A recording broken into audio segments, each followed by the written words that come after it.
Ben Hartsock joins us. He works at SiriusXM Radio. He's a former tight end at Ohio State, spent about a decade in the NFL, loves RVs, and last week he went back home to be on the farm for some time. Ben, good afternoon. What's up, brother? How are you? How was Combine country? Man, it was awesome. I had a couple of my buddies when I came back.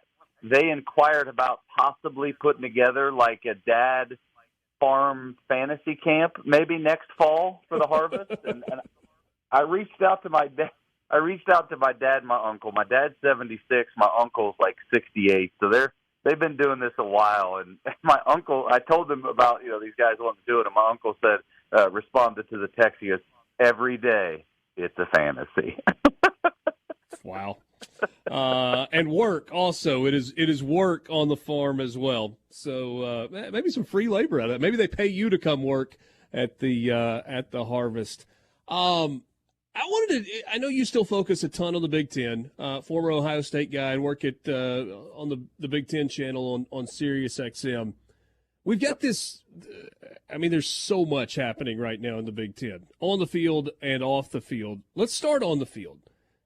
This game this weekend with Michigan and Penn State, so much off the field happening with Michigan. Is Penn State getting the Wolverines at the right time, or is this absolutely the time that you don't want to play Michigan? I guess it should be, but Michigan has been complete Teflon for the past 2 years. The guys on the field have continually been able to overcome one, whether you want to call it a scandal, a controversy, something provocative. For 2 years in a row, Jim Harbaugh has flirted with the NFL openly, and the team still bounces back and plays at a high level. They fired their offensive coordinator, unrelated to the sign-stealing scandal, but has had his house raided by the FBI. There was a contract dispute between the athletic director and Jim Harbaugh, and it seems like that the relationship between the athletic director, Ward Manuel, and Jim Harbaugh is so fractured that the president of the university had to speak publicly on their behalf throughout the offseason. So I understand what you're saying, Richard, about getting them at the right time, but Michigan, the players themselves have done a spectacular job of putting that stuff behind them and not letting them distract them, and they've done a great job of playing at a high level. All right, football only. Is Penn State good enough to beat Michigan at home? Yeah. Oh, yeah, absolutely. This is as good and as talented of a Penn State team as James Franklin has had, and they're getting healthy at the right time. Chop Robinson and Lenovo, another defensive lineman, but Chop Robinson specifically at the D-line rush position, missed a couple games, been out since the Ohio State game, supposedly is coming back. And I would say that Penn State has as many, if not a couple more guys that'll be playing on Sundays than the Michigan Wolverines has. So talent isn't going to be the differentiator. What Michigan has right now is the between-the-ears factor, that Penn State got boat raced last year, and Penn State couldn't get past Ohio State. Penn State hasn't gotten past Michigan, and last year Michigan put 400 yards rushing on them. So it's that between-the-ears element that Penn State has to overcome. The point total, the over-under in Rutgers and Iowa is 28.5. And the majority of the money that is being wagered on this game is coming in on the under. Have you ever seen anything quite like this? People have been riding the under on Iowa games for several years now, but this has taken it to a different level. 28.5 for the total. Oh, you got to understand, we've got 3 consecutive weeks now of Iowa games where the over-under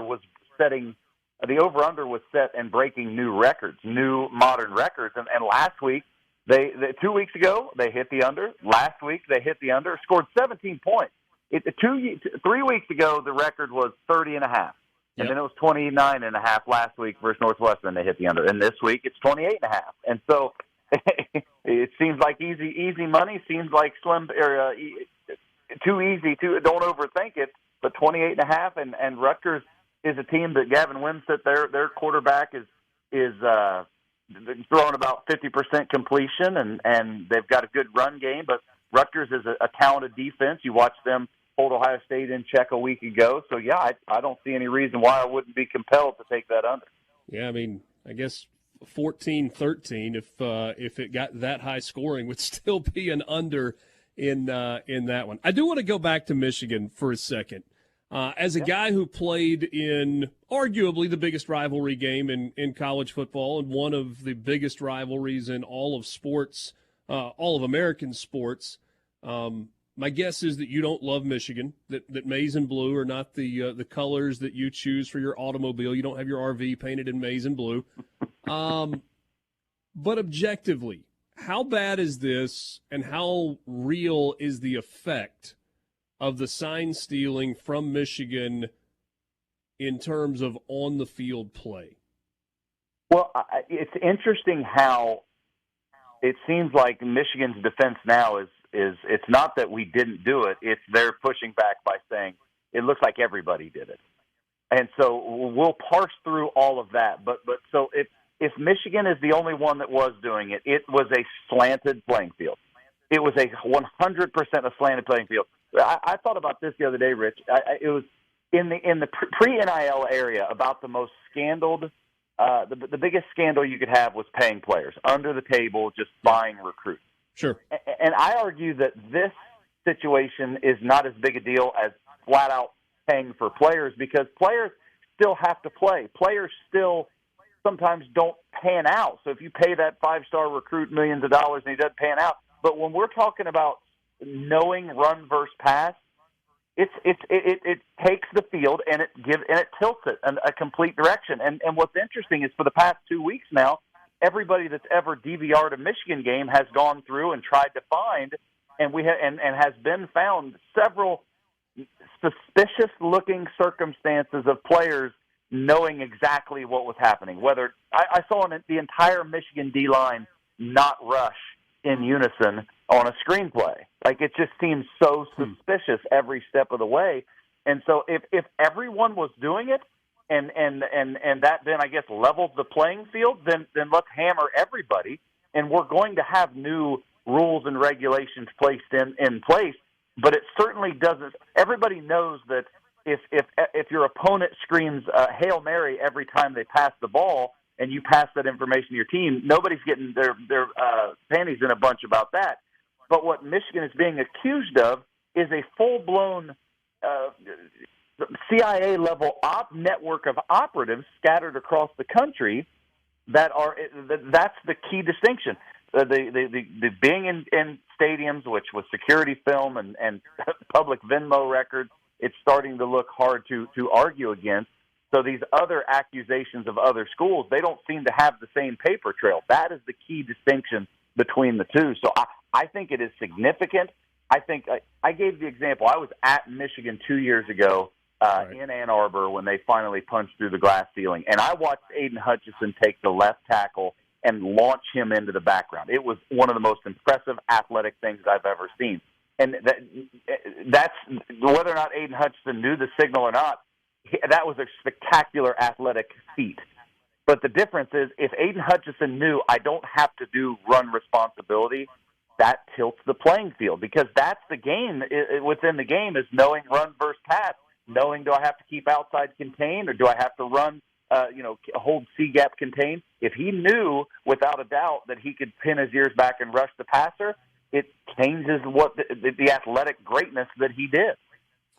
Hey, we're up against a break. Only about a minute and a half left. Jim Harbaugh claims no knowledge of this. In your mind, is there any possible way that the sign stealing was happening and that they were somehow getting information to Michigan players on the field without Jim Harbaugh knowing it? I can't imagine how. Maybe there's some level of plausible deniability that you hear about when you watch, government shows, CIA shows.